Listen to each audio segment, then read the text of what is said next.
Оспанова Гүлбану Қайратқызы номер 3 Хромтау орта мектебінің ағылшын тілі пәнінің мұғалімімін. Бүгінгі сіздерге ұсынатын өлеңім Жамбыл Жабаевтың «Солдат шинелі».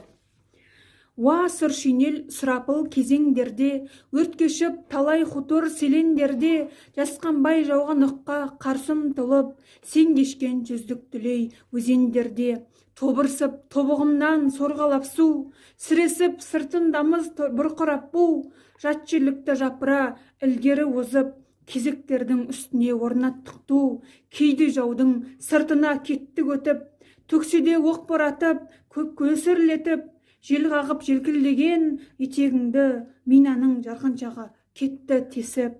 Жерім жоқ, бас сауғалап жан қорыған, кейде тіл алып қайттық жау орнынан, жүзім суық түсіндей сұрғылттанды, көзімде түн түзетіп жол торыған.